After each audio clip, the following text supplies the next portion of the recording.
much tuna? Do you know what tuna is? Nobody makes me bleed my own blood. But it ain't about how hard you hit. It's about how hard you can get hit and keep moving forward. I like that boulder. That is a nice boulder. I think you're the most attractive of all my parents' friends. I mean that. It's the Al Travis Show, and as we like to do on our Wednesdays, we get Senator Susan Kent in here for the hour and discuss what's going on in the world.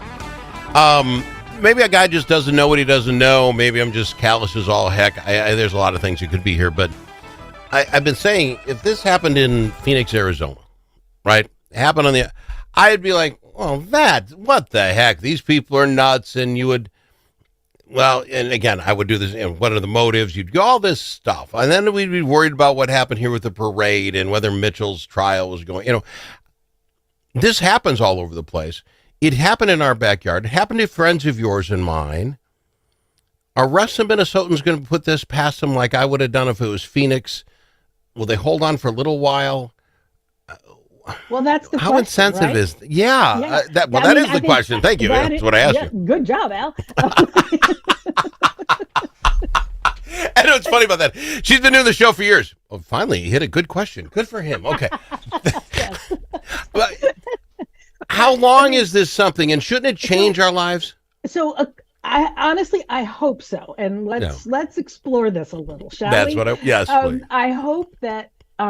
From what I've seen and from what I've heard, I have had outreach, and I've lived in different places. Yeah. So many people said, I immediately thought about you when I heard this. Mm-hmm. One of my dearest friends was visiting her father in New Orleans on Saturday morning, so she wasn't aware of what had happened. And when she realized it, she immediately was like, "Oh my God, are these friends of yours?" And it's like, and so my point is, people around the country are responding to this because I do think there's something about state legislators, and there's several thousand state legislators around the country, right? Sure. And these are our neighbors. This is not like the congressperson, the senator, there's only two out of the whole state. We like them, but they're a little far removed. Yeah. These are the people whose kids go to school with ours, and so I think there is a sense that something dramatic has turned here, and it's not okay. And so I think there is a national recognition. And I think here in Minnesota, part of it, I read a thing by Steve Grove, who's the publisher of the Star Tribune now, this morning. And he was talking about, here in Minnesota, we pride ourselves on, sort of our civil discourse and, Minnesota nice. Right, exactly. And so that this has, really sort of shaken a lot of people in a way that a normal, it's like, this is unusual, this is abnormal. And I think what's been interesting is and you and I have had this conversation numerous times about how violence in politics is never acceptable. And we cannot accept it. We have to condemn it. Everybody needs to condemn it. And one of my frustrations has been that there's not been enough of that. And in my personal opinion, more so on the right. Okay. And what I've been really gratified is that there was a unified statement from the Minnesota federal delegation, the senators and all the congressional members who condemned it completely. Mm-hmm. I've been really heartened by what I've seen from some of the Republican members of the state legislature, including some who have a history of some pretty out there rhetoric. Can I interrupt? Can I intercede just for it? Because when I watched this, and this is my three. Happy, sad, and my mad feeling. My mad feeling came out because as I'm worrying about my buddy John, and I have yet to hear from him, or his wife says he's going fine. As I'm hearing from it, you hear a lot of this stuff. One of them I would throw out, Trump has not called walls yet. And I think to myself, good God, who cares? This is that, look at Trump. And I'm like, this got to be the least important thing. And I throw Trump out there. He's working with Israel today and all that. Maybe he's got some stuff on his plate. Who gives a crap? When the 7 senators, our representatives, sent the congressional delegation sent that letter, it was very nice. Thank you, that's cool. Doesn't change crap for me. I will say what I was impressed with and happy about is all of my Republicans and Democrats, House or Senate, all the stuff I've seen is a team on might be offense and defense, but a team saying we're together, we're doing this. I I'm very proud of that. When you're looking for something and it has something to do, well, this guy never called this guy. You think there's enough crap going on right now? That stuff bothers me, and I don't know why it's so bothersome me. I don't give a crap if Trump ever talks to Walz. It doesn't matter to me. And guess what? Walz doesn't give a crap whether Trump. Well, this is my point. So no one cares except it's an article we got to talk. It's like, why? Except every single president ever, except this one, would make that call. You know what I mean? It's like that. Well, you say, except is there any chance it's because he left the G7 meeting to go and deal with Israel? I'm not making excuses. It matters not. Monday the press and Vance has called. Vance, the vice president. Yes, absolutely.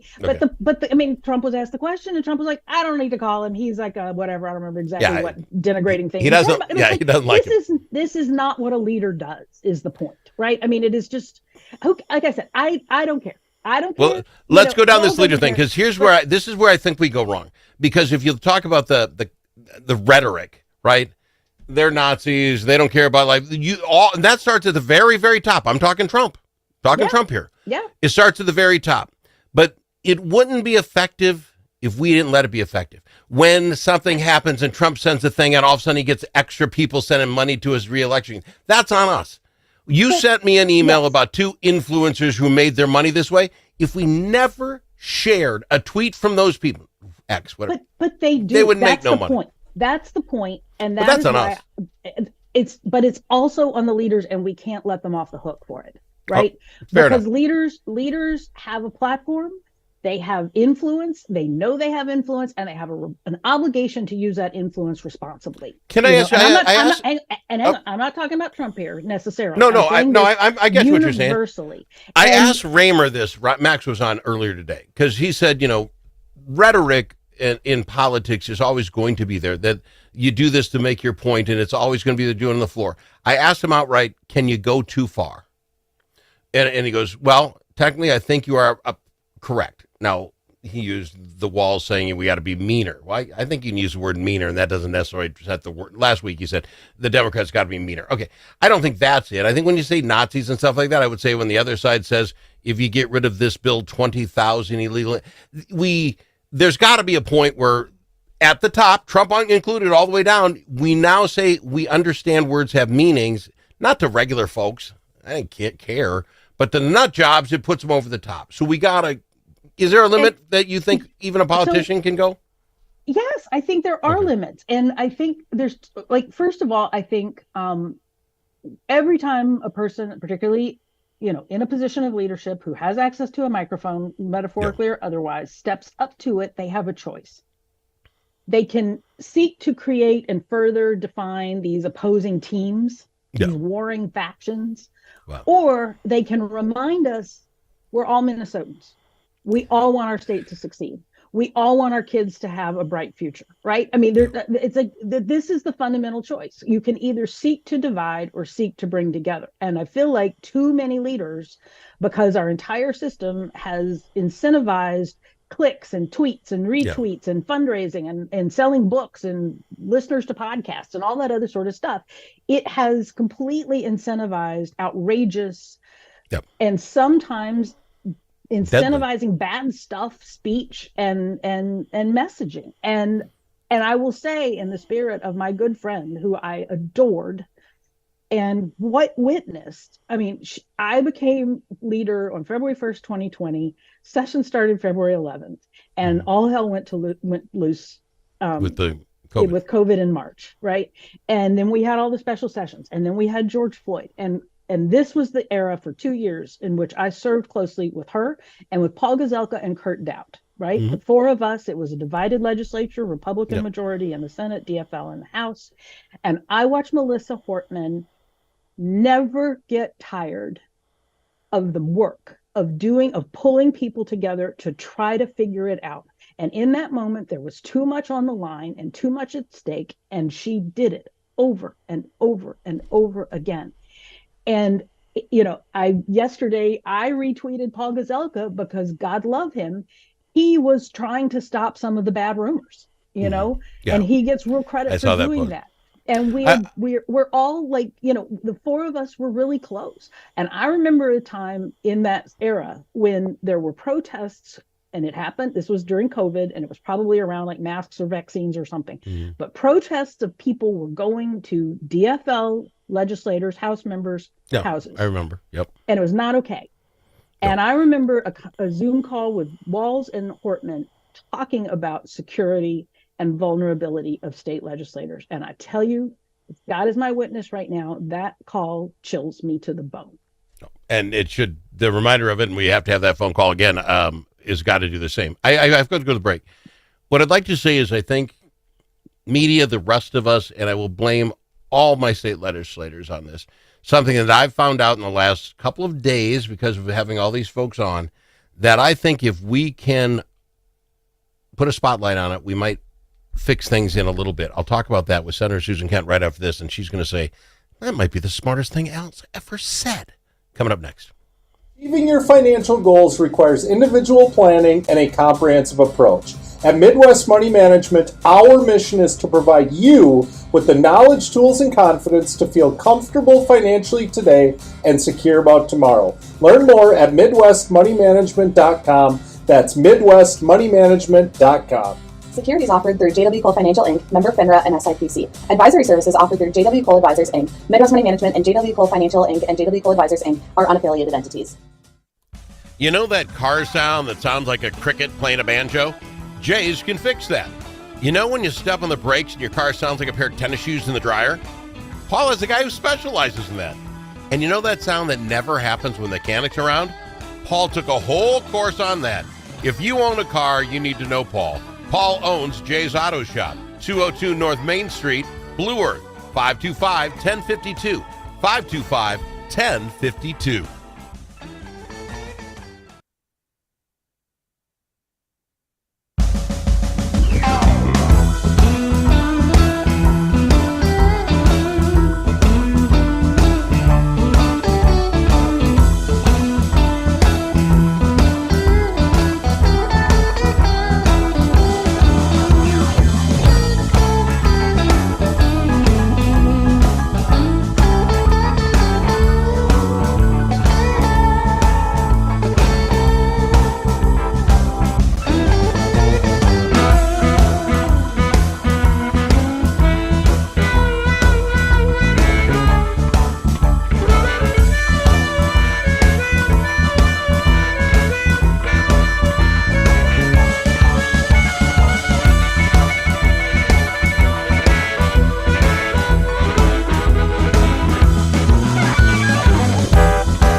It's nice to know a guy that knows a guy. Al Travis. Love having Senator Susan Kent on the program. Let me pontificate, throw out my premise. It's nice. It's a great idea because you can never really test it to see if it worked, but I think it should.